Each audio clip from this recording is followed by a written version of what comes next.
Hello everyone, I am here for a quick update because I finally have acquired my actual planner that I will use this year. If you saw my previous video, then you know what happened is I ordered a planner from MochiThings. I'm not showing you the box closed because of course you'll see my address, but I ordered this planner from MochiThings, and the first one I got I just was disappointed with. I did not read the description carefully, so I didn't realize it didn't lay flat, and it was smaller than what I was already using, but I didn't actually get out a ruler before I ordered it, and I think I was surprised by the size. So whatever the case, MochiThings does have a return policy if you're curious. I was able to mail the planner back to them. I had to pay for that shipping, but then when they sent me the replacement, they paid for the shipping for that. So that was nice. Also, you can like order a second one and then they will process, or you know, whatever item you want, and they will return the money when they get what you're returning back, which is how a return works. Or you can wait until they've received the item you're returning and then see if you need to pay a difference, or else if they're going to return money. In my case, I had to pay more, and I did wait for them to get it in. So it took, I mean, honestly, about a week and a half for this all to happen. I put it in the mail. And no, actually, I think it took like 2 weeks, 2 weeks and change. And that may just be because of where I live. They're in Seattle, and I know that when the planner I sent back finally arrived up there, they were in fact closed. It was a Saturday, and then the delivery had to come back on Monday. Anyway, so I mean, I'm not complaining. I am very happy that I have this now. This is my like invoice thing, so I flipped it over so you don't see my information, but this time we did get a different sticker. I guess this is the post-Christmas sticker, just a regular sticker. I like it. And here is the planner. We are carefully bubble wrapped. That's nice, love that. So yeah, as you can see, this is shrink wrapped. Let's open it up. So first impression, this purple definitely looked a lot lighter online. We've got this little paper band. I think what's cute about the 2020 planner is that it just says 20 on it. But yeah, so I've already used one of these. I'm pretty familiar with it already. It feels approximately the same. It's a leather-like feel, but it's not leather. What's this? Just a little piece stuck to it? That's good. Okay. We've got some nice textured paper as end papers. And then we have our first page. We have the 2020-2021 calendars. Very nice. And then we get our yearly plan, and this year it is actually a yearly plan with an R. Last year's it was a yearly plan, and I thought that was hilarious. And yes, so this began in November, so you can flip through. Exact same setup as the one I got last year. We do have our months and weeks alternate. So here's an example week for you to see. There's tons of space here on each day. And here we are in January. As you can see, this planner does lay flat. That was very important to me. I just need to see. Yeah. Excellent. Excellent. The bookmark is brown. It's this nice... yeah, no, that color's nice. That actually matches my scrunchie I'm wearing right now. Yeah, okay, so then we get to the back. I'm sure this will be just like the other one I have. We get to the end of the year, and then we get grid pages. We get lined pages. We get blank pages. And then on the last page, you put your name, birthday, mobile phone, email, and motto. I guess as like the other one, there is a giant pocket at the back, and there is an elastic, so you can hold it closed. I found that with this planner, I did not need the elastic until later in the year. If you're curious. This is my 2019 planner by the same brand, obviously same size. Looks like their typography has changed a little. Their font for the 20s is different, but I do like this new one very much. And yeah, so this current one that I'm now on the last week of, you can see it's kind of fat. It doesn't quite lay completely closed because I've gone all the way through, but this new one, all the same number of pages and everything. It's just since I don't have anything else in here yet, it's staying closed without the elastic. Yeah, honestly, I don't think I even used the elastic on this planner until about November. But yes, so this is my new planner for 2020. I should have known from the beginning just to get what I already knew I liked, but I finally got it, and now I am finally set to get this set up and ready to go for the new year. Hey y'all, so it's a couple days later, and I just wanted to show you how specifically I'm going to be using all the extra pages in this planner. Of course, I'm not a bullet journal person. I prefer for somebody else to set up all the weeks and months for me, but there are some kind of aspects of bullet journaling, like trackers and whatever, that I've utilized in the past that I really enjoyed. So in my previous planner, by the same brand, I definitely used my weekly spreads. I kind of skipped the monthly spreads. I did utilize the pocket at the back, and I did use a spread of the blank pages as like sticky note holders, so I could always have some on hand. I saw other people do this, and this was actually very useful to me this year. So this is something I'm going to continue in my next planner, and that is the one thing that I have not filled in that planner yet. But I think probably just what I'm going to do is I'm going to transfer all of these notes to there, because I am not using this book anymore. I am moving into the purple one, the new one, so I don't need all these stickies here because no one will use them anymore. So I did add to the blank pages at the back a couple of trackers. Here on the left page you can see the track of my workouts. I just made it in this simple way. I have a key on the right hand. I did put in a sticky note because one of the workouts was specific to an employer I had, and I didn't want anyone to see that information. But so that was my workout tracker. I also had a TV and movies tracker, which continued on to the next page. And that was just because I wanted to watch TV and movies purposefully instead of putting things on in the background that I didn't care about. I wanted to actually watch things I was interested in, so I kept track of that.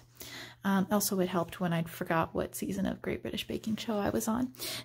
And then I created a books read tracker because I was trying to, I had a goal of reading a bunch of books for the year. I did not quite meet my goal, but I did read 52, which is nice. That's approximately a book a week.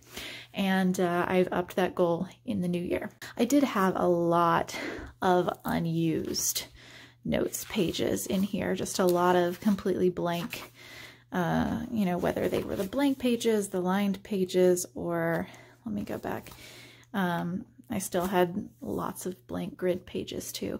So I didn't want to have as many blank pages in the new planner. And I also really liked some of the stuff I was seeing in a planner called the Mosseri Planner, which I had thought about ordering, but then people's reviews online had said that there was a lot of ghosting and that certain pens were not good for it. So I thought I would just stick to what I knew, and I ended up with this. And you know that I actually didn't stick to what I knew at first, and I ordered something else, and blah, blah, blah, blah. I've decided to create some new trackers in here, and I'll show those to you real quick. There is a yearly plan section at the beginning of the planner that in the last planner I did nothing with. I actually wrote some goals that I wanted to accomplish and never came back to it. So I'm making this a 2020 in review. My idea is at the end of the month I can list all the cool stuff I did that month. I can list maybe places I traveled to, or just like big accomplishments of the month. And I think it'll be nice to have that on 2 pages, because at the end of this year, I flipped through my entire planner to see like what all I had done this year. year. And this will just be more convenient, and it'll also be fun to open it up and be like, wow, this was some year. Let's see. And then of course I'm going to have approximately 2 months of unused pages. In the other planner, those were kind of like scratch pages, things where I'd stick random sticky notes that I needed to keep, or just like random ephemera. It was almost scrapbooky, and I think I'll probably use these in the same way. It was also a pen test area, though at this point I pretty much know how all the pens I have are going to behave on this paper. So then I've skipped the first 2 gridded pages just because this one is on the back of this week, and whether or not I end up using this week, I don't want there to be the heavy like kind of scribbling, which you can already see, of what I do here. And that is my exercise tracker, my workout tracker.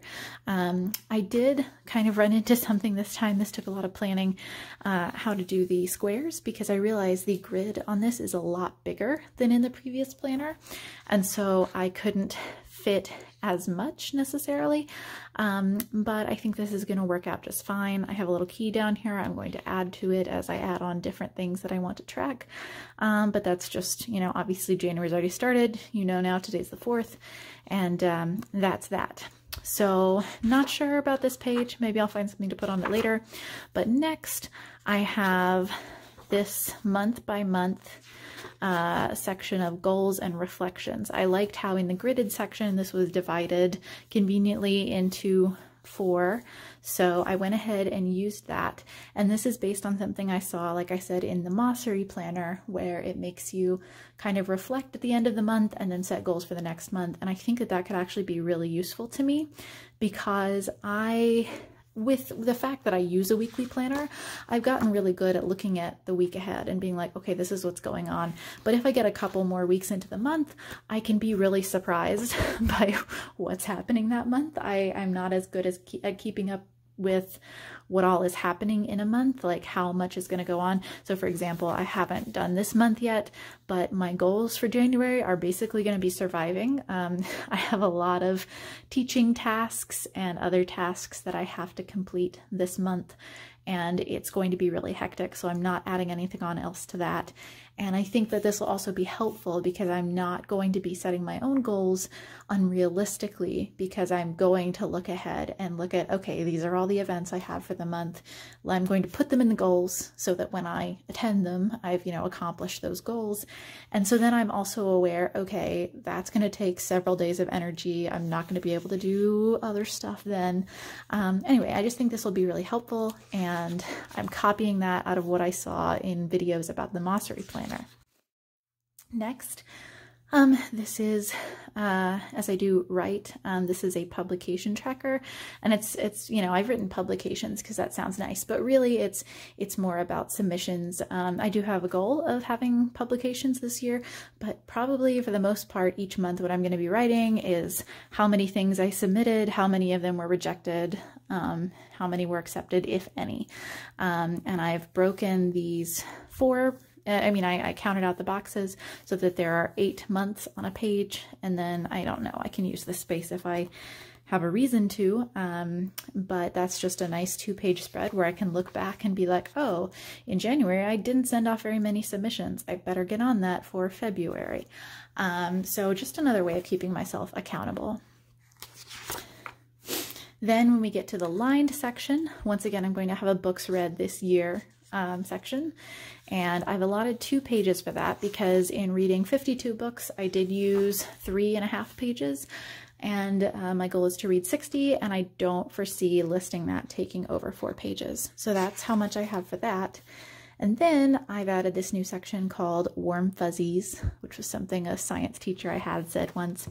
And the Warm Fuzzies section goes on for kind of the rest of the lined pages. That's many lined pages, but the idea of this section is I want to collect nice things that people say to or write about me, whether I get a really nice email from someone or just a really good positive comment, so that when I'm feeling I don't do enough, or I'm really down, or my work isn't good, I can look back at the Warm Fuzzies and remind myself of all the people who are saying things to the contrary of that. we get into, once again, I'm going to have a TV and movies tracker, and I'm not doing that in any particular format. It'll just be a list. I'm not going to design it fancy, but again, this year that didn't go over 2 pages. I can't imagine it will go over I mean, last year it didn't go over 2 pages. I can't imagine that for 2020 I'll watch more than this. And then on the next page, I've allotted 2 pages. Well, I mean, this is really the end of me allotting things. But what I also imagine 2 pages for cooking, because if you have seen my other video, I got a really cool how cooking works kind of book earlier last year.